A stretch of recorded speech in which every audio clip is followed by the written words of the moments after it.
Building in situ resilience in CKG.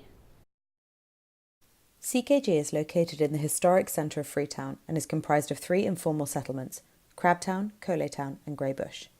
In the early 1970s, when the National Stadium was constructed south of Greybush, nearby vacant land became populated with people working on its construction and seeking livelihood opportunities. As migration to Greybush continued into the 1980s, people began to settle in the adjacent low-lying Crabtown, catching crabs in the Crocodile River for livelihood. The coastal area near the Kingdom landfill then started being reclaimed to form Coletown. The Civil War in 1991 to 2002 saw 500,000 people migrate into Freetown, most of whom stayed after the war, further densifying the population of CKG. Today, an estimated 21,000 people live in an increasingly consolidated CKG. No more land can be reclaimed from the Crocodile River, and an expansion into the Kingdom landfill is happening at a slower rate. This year's UCL students found a dynamic, multi-hazard situation and social spatial differences in CKG. These create differences in how people experience vulnerability and exposure to seasonal and daily hazards and to their capacity to act. Building on these findings, we found that a lack of urban planning and affordable housing has contributed to the densification of housing in CKG, resulting in the consolidated compound housing structures, particularly in the dense lower area of Crabtown and Coletown. Compound structures are typified by their dense habitation, spatial configuration of adjoining units, poor access to services, and in and out of housing units. This creates mobility challenges for individuals according to their age, gender, and number of dependents, particularly during flood events.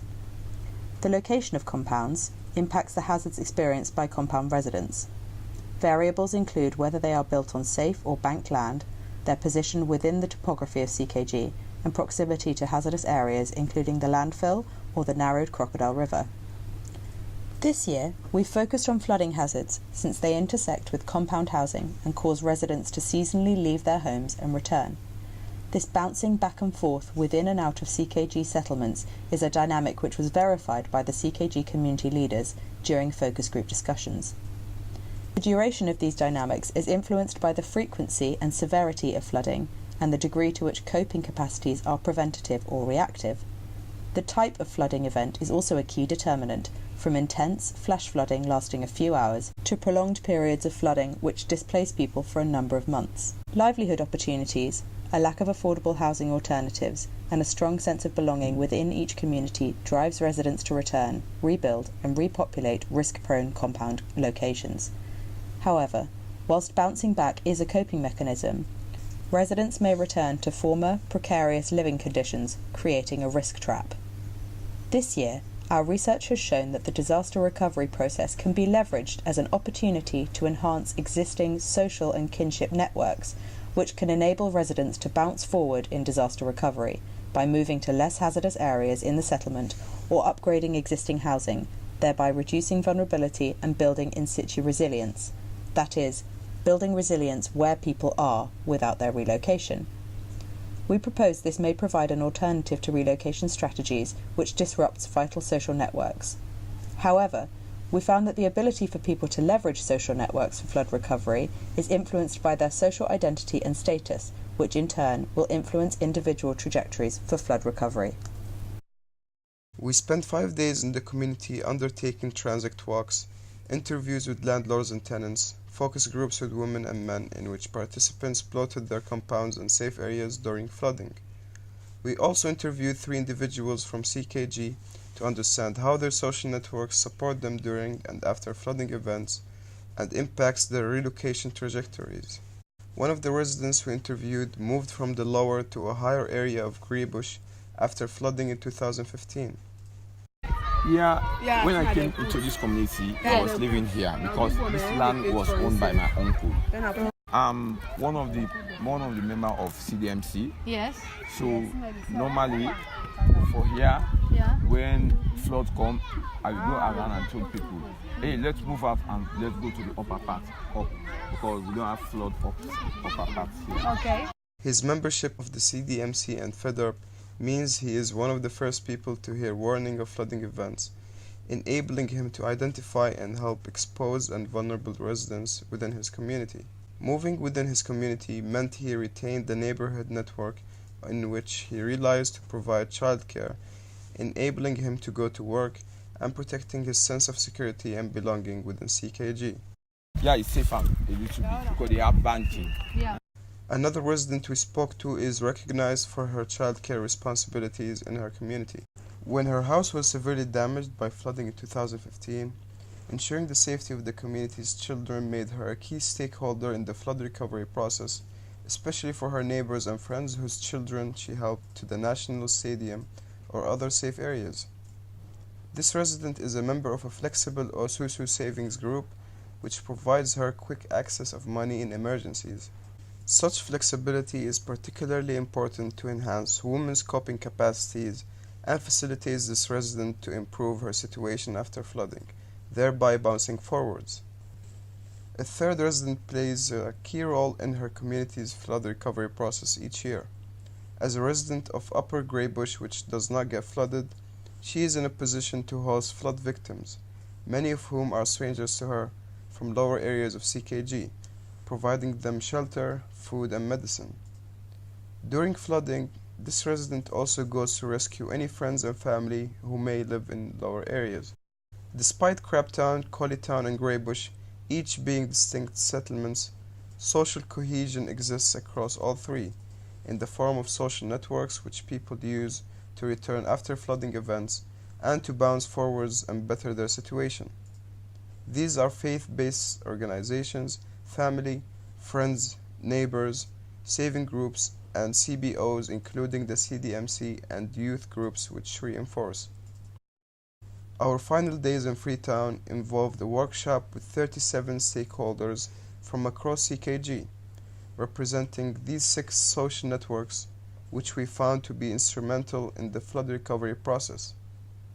During the workshop, participants analyzed and presented the strengths, weaknesses, opportunities, and barriers that each social network faces during and after flooding in CKG. 40 cross-network strengths were leveraged to propose a number of community-led ideas to enhance how people can recover better after flooding. Building on the community's ideas, we propose a 2-part strategy called Let We Share, Let We Learn, Let We Build, which aims to build in situ community resilience through social and institutional learning, and provides an alternative to relocation. The first step is the short to medium term Social Learning Alliance, which uses existing stakeholder capacities to reinforce citywide networks through learning. We propose a social learning alliance between the CKG and Colbot communities, due to their ability to raise significant funds to collectively tackle flood reduction in 2017. Colbot also has a similar coastal topography and is located next to the city's Granville Brook dump site. The Social Learning Alliance will use 2 key stakeholder networks. FEDERP has an intercommunity, citywide, and international network which can be leveraged for knowledge sharing. Their established saving groups, including the For Bambai Trust Fund, or FTF, are instrumental for fund mobilization, which supports the community's analysis that although the social networks in CKG have plenty of organized human capital and mechanisms to cope, they often lack the necessary funds to be effective. The second stakeholder is the Community Disaster Management Committee, whose organization and influence in CKG mobilizes significant human capital in disaster response. The CDMC can also leverage citywide information sharing with other CDMCs and municipal governance bodies. This strategy furthers targets within Transform Freetown, an inclusive strategic plan for the city's development. The Transform Freetown environmental management target promotes the empowerment of communities and scaling up of existing community-based disaster resilience efforts. The strategy also aligns with the Sierra Leone Urban Research Center City Learning Platform, which identifies CKG as a potential settlement to be incorporated, to discuss experiences, coordinate and develop proposals to upgrade informal settlements in a participatory space dedicated to learning and sharing with other informal settlements in the city. The proposed Social Learning Alliance can become a space for citywide urban planning considerations to inform practices and projects linking settlements higher up in the hills with other downhill areas, for example, to account for the displacement of water and waste to areas located lower down in the catchment area, like CKG. Given the municipal plans to relocate the Kingdom landfill, in the longer term, we speculate that as the land becomes available and waste-related hazards are removed, the encroachment of market forces will become inevitable, leading to gentrification and increase in land value as CKG becomes increasingly attractive to developers. These market dynamics are likely to increase unaffordability and the pressure of forced relocation on marginalized and poor groups. Protecting the social value of CKG at this time is paramount to ensure the sustainable, just, and inclusive development of Freetown, and to promote housing and livelihood-related certainty for residents of CKG. The second part of our strategy, therefore, proposes institutional learning for a municipal financing strategy, which facilitates the Freetown City Council to generate own source revenue using land-based financing tools. These tools are already being implemented in multiple sub-Saharan African cities to shape their own development and deliver infrastructure services. The first tool is land value capture. As infrastructure is developed in CKG, causing land values to rise, this public revenue policy would allow the Freetown City Council to capture the generated value and use it to fund affordable land, rental housing, and community infrastructure.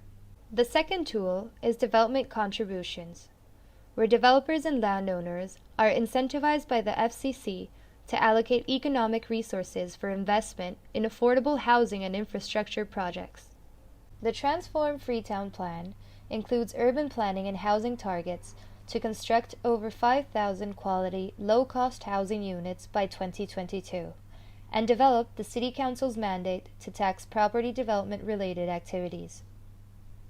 In doing so, the Freetown City Council has laid the path for institutional learning with other sub-Saharan African cities to build a municipal financing strategy using land-based financing tools, providing essential affordable rental housing and infrastructure. More information on land-based financing tools is available from UN Habitat and Beresford et al.'s paper on land-based financing in sub-Saharan African cities. In this paper, Beresford et al. Refer to 4 key criteria which need to be fulfilled for land-based financing to be effective: existing demand, increasing supply of urban land for development, an effective and accountable local government, and the willingness of landowners and developers. We pose that the first 3 criteria are currently met by CKG's central location, the imminent removal of the dump site, and the creation of Transform Freetown. We pose that these factors, plus the inevitable market pressures produced by development, will generate a willingness from landowners and developers which will fulfill the last criteria. When implementing land-based financing tools, there are several technical planning considerations which are required. These include the form of redevelopment, including land tenure arrangements, and the reblocking and morphology of housing units. Careful consideration is also required when defining the affordability of housing to accommodate the highly varied socioeconomic conditions which exist across CKG. Land-based financing tools could be applied by the Freetown municipal authorities in areas where market forces are predicted to encroach as a city transforms. However, to ensure the social value of communities are protected in these areas, we propose a bottom-up approach which uses community land management strategies. According to SLURC, the 2015 National Land Policy creates space for a land administration system which is transparent, equitable, and participatory. This could be furthered by the city authorities' adoption of a pro-poor land rights approach, which recognizes the wide range of formal, informal, and customary land rights which exist across Freetown's informal settlements. Such an approach would use community mapping, enumeration, and land administration, facilitating residents to incrementally upgrade their tenure security over time, providing a sustainable and participatory alternative to large-scale land reforms. The election of a new and progressive mayor and the FCC's identification of a participatory and strategic plan to transform Freetown at a time when the city's municipal development and planning institutions are beginning to take shape makes this an opportune moment for Freetown to shape its development and protect the social value of its communities in a just and sustainable way, which leaves no one behind.